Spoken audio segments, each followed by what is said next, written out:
বড়োৰ মোৰ ওপৰত যিটো এলিগেশ্যন আনিছে সেইটো এক প্ৰকাৰে নাকচত কৰিছোঁ। আমি কোনো ধৰণৰ এনেকুৱা কাম কৰাই নাই। আমি বড়ো যিটো নেকি বড়ো সমাজৰ আমি কাম কৰোঁ, ডিমৰীয়া আঞ্চলিক আফু হিচাপে আমি এনেকুৱা ধৰণৰ কোনো NOC কোনো পইচা দাবী এনেকুৱা ধৰণৰ আমি কৰাই নাই।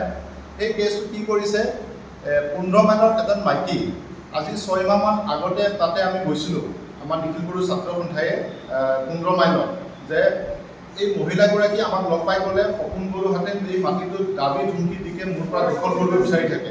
এই আমি ইমান গুৰুত্ব নিদিলোঁ। তেতিয়া এই আজি 4-5 দিনমান আগত যিটো নেকি বজাৰটো এভেকশ্যন হ'ল, এভেকশ্যন হোৱাৰ দিনা আমি ইয়াৰ পৰা 7-8টামান সংগঠন গৈছিলোঁ তাতে। সংগঠন গৈকে তাতে আমি আলোচনা কৰি থাকে এই মাইকীজনীয়ে আমাৰ ল'ৰাকেইটাৰ লগত পাতিছে, মোৰ লগতো পতা নাই। সেই মাইকীটোৰ লগত কথা পাতি থাকোঁতে মাইকীটো কৈছে সপোন বৰুৱাই ছাগলাৰে এই মাটিটো দখল কৰিব আহি থাকে। তো তেতিয়াহ'লে আমাক এপ্লিকেশ্যন দিয়ক বুলি আমাৰ চব সংগঠনে ক'লে। সেই এপ্লিকেশ্যন দিয়াৰ বিনিময়ত নেক্সট দিনাখন আকৌ কিলে ৰাতিপুৱা বোলে মাটিটো দখল কৰিছে। সেইকাৰণে নেক্সট দিনাখন দুপৰীয়া ভাগত আমি গোটেইকেইটাই কৰোঁ, কমচে কম 50জনমান আমি মানুহ গ'লোঁ। গৈকে গ'লোঁ আৰু মিডিয়াকো মাতিলোঁ। তেওঁ এজন লিখিত দিছে মোৰ মাটিতে এনেকৈ দখল কৰিছে। সেয়া মাইকীটোৱে প্লেচমেণ্ট দিছে, মই কোনো ধৰণৰ তাত জড়িত নহয়। কিন্তু মোৰ ওপৰত থ্ৰেটেনিং দি থাকে তেখেতে, মাৰি পেলাম, আপুকেইটাই শেষ কৰিম, আৰু মই বোলে ক'ৰবা বোলে ঢিঙৰ আৰু মৈৰাবাৰী ঘৰ বোলে হয়, মোৰ ঢিঙৰ ঘৰ আছে হয়, কিন্তু অৰিজিনেল ঘৰ মোৰ ইয়াতো আছে না। মোৰ নিজৰ মাটিত মই মাটি কিনিকে ইয়াত ঘৰ বনাই থকা নাই। মই নিজৰ পিতৃ সম্পত্তি আবুৰ সম্পত্তিত আছোঁ মই। তো এনেকুৱা ধৰণৰ যদি থ্ৰেটেনিং দি থাকে, মানুহৰ মাজত মোক যদি অপপ্ৰচাৰ চলাই থাকে, তেখেতক আমি এজাহাৰ দিম। এতিয়া আমি কোনো ধৰণৰ দিলীপ উপাধ্যায় বা কোনো বালি মহলৰ পৰা আমি কোনো ধৰণৰ পইচা আমি দাবী কৰা নাই। আমি যিমানখিনি পাৰে আমি চৰকাৰৰ লগত আমি তথ্য সহায় দিওঁ আৰু বিশ্বাস চলি আছে এতিয়া অলৰেডি। সেইখিনিকে বেয়া লাগিছে কথাখিনি। আপোনালোকক আজি বিশেষ এটা কাৰণত আপোনাক সংবাদ আজি পাতিব লগা হৈছে। আপোনালোকক সংবাদ মাধ্যমৰ জৰিয়তে আমি কিছু ব্যক্তিক আমি ক্লেৰিফিকেশ্যন দিব বিচাৰিছোঁ আৰু লগতে শিকাব বিচাৰিছোঁ। প্ৰথম কথা, সপোন বড়ো নামৰ ব্যক্তিজনে আমাক বিভিন্ন ধৰণৰ এলিগেশ্যন দিছে। ডিমৰীয়া নিখিল বড়ো ছাত্ৰ সন্থা ডিমৰীয়া আঞ্চলিক কমিটিৰ ওপৰত ডাঙৰ এলিগেশ্যন হয়। তেওঁ কিছুমান কথা কৈছে যে প্ৰথম কথা এটা এলিগেশ্যন পাইছোঁ আমি, যে ফাৰ্ষ্ট এলিগেশ্যনটো দিছে কি ষ্টাৰ চিমেণ্টৰ হৈ ক্লায়েণ্টৰ কাৰণে 2 মেট্ৰিক টন মানে 2 MTPA এষ্টাব্লিছমেণ্টৰ কাৰণে আমি বোলে NOC প্ৰদান কৰা বুলি হেৰি কৰিছে। আৰু চাওক NOCখন কি দিছে, দুটা member secretary pollution control board Assam, support letter for establishment of a new stand alone cement grinding unit 2.0। এখন চাওক আপোনালোকে NOC, এইখনত আমি ছাপৰ্টিং লেটাৰ বুলি দিছে আৰু তেওঁলোকে প্ৰকাশ কৰিছে NOC বুলি পেলাই। এখন আপোনাৰ NOC হ'ব পাৰে নেকি? চাওক, ইয়াত কোনো লেটাৰ হেড নাই, ইয়াত কোনো নিখিল বড়ো ছাত্ৰ সন্থাৰ লেটাৰ হেড নহয়, আৰু ইয়াতে কোনো সভাপতিৰ ছিগনেচাৰ নাই, ইয়াতে কোনো ডেট নাই, তাৰিখ নাই। তো এইখন চাওক, এটা ভুৱা এলিগেশ্যন লৈ পেলাই তেওঁলোকে নিখিল বড়ো ছাত্ৰ সন্থাক ডিমৰীয়া আঞ্চলিক কমিটিক বদনাম কৰিব যি চেষ্টা কৰিছে, তেওঁক স্বীকাৰ জনাইছোঁ। আৰু 2 নম্বৰ কথা, এইটো ক্লিয়াৰ কথা, নিখিল বড়ো ছাত্ৰ সন্থা ডিমৰীয়া আঞ্চলিক কমিটি বিভিন্ন সময়ত বিভিন্ন কমপ্লেইন চৰকাৰৰ ওচৰত আৰু দাবী আৰু মেমৰেণ্ডাম সদায় প্ৰদান কৰি আহিছে। তেনেকুৱা এটা ক্ষেত্ৰত আমি 9-10-2023 চনত এখন আমি চৰকাৰৰ ওচৰত দাবী পত্ৰ আৰু আবেদন জনাইছিলোঁ যে দিলীপ উপাধ্যায় নামৰ ব্যক্তি এজনে তপাতলীত বেআইনীভাৱে মাটি ক্ৰয় কৰাৰ ওপৰত আৰু তেওঁলোকৰ নামজাৰি হোৱাৰ ওপৰত আমি এখন কমপ্লেইন দাখিল কৰিছিলোঁ। এই কমপ্লেইন দাখিল কৰাৰ ক্ষেত্ৰত চৰকাৰে আমাৰ চক্ৰ বিষয়া কাৰ্যালয়ৰ পৰা তেওঁৰ নামজাৰি পতন হ'ব লাগে বুলি DC লোকে প্ৰেৰণ কৰিছে তথ্য। আৰু দিলীপ উপাধ্যায় নামৰ ব্যক্তিজনে কাৰ চক্ৰান্তৰ বলি হয়, তেওঁ কৈছে যে আমাৰ নিখিল বড়ো ছাত্ৰ সন্থা ডিমৰীয়া আঞ্চলিক কমিটিৰ সভাপতি অজিত হাজৰিকাৰ ওপৰত এলিগেশ্যন দিছে। তেওঁ বোলে 5 লাখ টকা ডিমাণ্ড কৰিছে।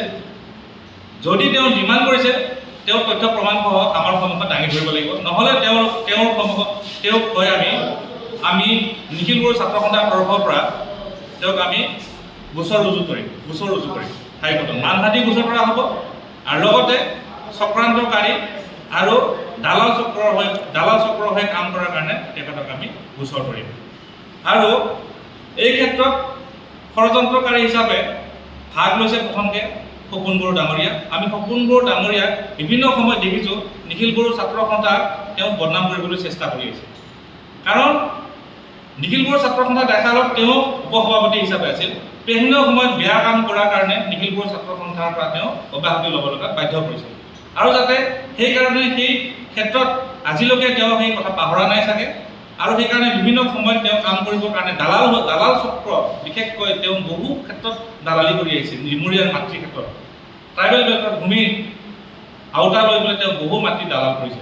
গতিকে সেই দালাল কৰাত যে বাধা প্ৰদান কৰি আহিছে ডিমৰীয়া আঞ্চলিক কমিটিয়ে, সেই বাধা প্ৰদানৰ ক্ষেত্ৰত তেওঁ ভাবিছে যে যদি এনেধৰণৰ এলিগেশ্যন লগাই থকা যায় ডিমৰীয়া আঞ্চলিক কমিটিৰ ওপৰত, অজিত খাটাৰীৰ ওপৰত যে তেওঁ আজি এনেকুৱা ধৰণৰ এলিগেশ্যন আনিছে, তেওঁ ভাবিছে যে অতি শীঘ্ৰে তেওঁক অপসাৰিত কৰিবৰ কাৰণে তেওঁ কেন্দ্ৰীয় কমিটিক জনাইছে। গতিকে তেওঁ যে এটা নিজে দালাল সেইটোতো তেওঁ প্ৰমাণ কৰিছে, গোটেই ৰাইজে জানে তেওঁ কি কৰি ফুৰিছে। আৰু ডিমৰীয়া আঞ্চলিক কমিটিৰ ওপৰত তেওঁ এনেধৰণৰ এলিগেশ্যন আনিছে। তেওঁ তথ্য প্ৰমাণ সহ দিয়ক, নহ'লে তেওঁৰ ওপৰত আমি অতি শীঘ্ৰে গোচৰ ধৰিম। আৰু ডিমৰীয়া ৰাইজৰ হৈ তেওঁ যে কথাটো কৈছে, তেওঁ কোনো ডিমৰীয়া ৰাইজৰ হৈ কাম কৰা নাই। কাৰণ ডিমৰীয়া ৰাইজক ভালকৈ চিনি পায় তেখেতক, যি আজি কাম কৰি ফুৰিছে, তেখেত বদনামী এজন মানুহ, তেখেত এজন দালাল হয়। তেখেত দালালৰ কথা কোনো ৰাইজে যাতে তেওঁৰ ভুল পথে পৰিচালিত নহয়, আমি ৰাইজক অনুৰোধ জনাইছোঁ তাৰ কাৰণে। তাৰপিছত আৰু এটা এলিগেশ্যন দিছে তেওঁ যে দীঘাদৈ নৈ ৪ নম্বৰ বালি খাদানৰ পৰিৱৰ্তে অবৈধভাৱে পুখুৰী আৰু পথাৰৰ বালি সৰবৰাহ সম্পৰ্কে আমি সোণাপুৰ আঞ্চলিক বন বিষয়াৰ এখন কমপ্লেইন লেটাৰ দাখিল কৰা হৈছিল। কমপ্লেইন লেটাৰ মানে বুজি পায়, কমপ্লেইন লেটাৰখন দি পেলাই তেওঁলোকে আমি পইচা দাবী কৰা বুলি পেলাই বদনাম কৰিছে। তেওঁ প্ৰমাণ কৰক, এইখিনি কথাও তেওঁ প্ৰমাণ কৰক যে কোনটো বালি খাদানৰ মানুহে কেনেকৈ ধৰণৰকৈ ডিমৰীয়া আঞ্চলিক কমিটিক পইচা প্ৰেৰণ কৰিছে।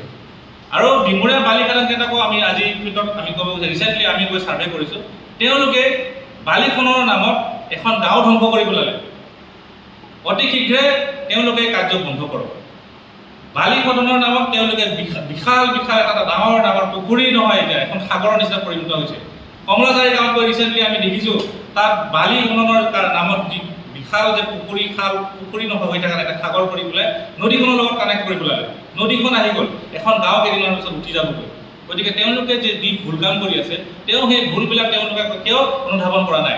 এদিন তেওঁলোকে পস্তাব লাগিব, ব্যৱসায়ৰ নামত তেওঁলোকে নিজৰ গাঁওখনকে নিজৰ অঞ্চলখনকে ধ্বংস কৰি পেলাইছে। আৰু তাৰ সেই কথা মাত মাতিব যোৱাৰ কাৰণে আজি তেওঁলোকে এই বিভিন্ন ধৰণৰ এলিগেশ্যনবিলাক আমাক ডিমৰীয়া আঞ্চলিক কমিটিক তেওঁলোকে এইবিলাক মানে কৰি আছে। কাৰ পৰিচালনাত কৰি আছে? সপোন বড়ো ডাঙৰীয়া আপুনি নিজে ভুল কৰি আছে। যি ভুল কৰি আছে, যদি আপোনাৰ তথ্য আমি ফাইল কৰিব লগা হয় তেতিয়াহ'লে আপুনি ডিমৰীয়া অঞ্চলত থাকিব নোৱাৰিব। এইখিনি কথা আপোনাক সকীয়াই দিব বিচাৰিছোঁ। আৰু ৩ নম্বৰ কথা, আৰু এইখিনিয়ে কথা, তো ৰাইজক আমি অনুৰোধ জনাইছোঁ যে এনেধৰণৰ যাতে কোনো পৰিচালনা যাতে ৰাইজে নকৰে আৰু ৰাইজে যাতে বিপথে পৰিচালিত নহয় তাৰ কাৰণে আমি আজি আপোনাৰ ওচৰত এই তথ্যখিনি আমি ক্লেৰিফিকেশ্যন দিলোঁ। এইখিনি আৰু কিবা ক'ব লাগে সুধিবলৈ।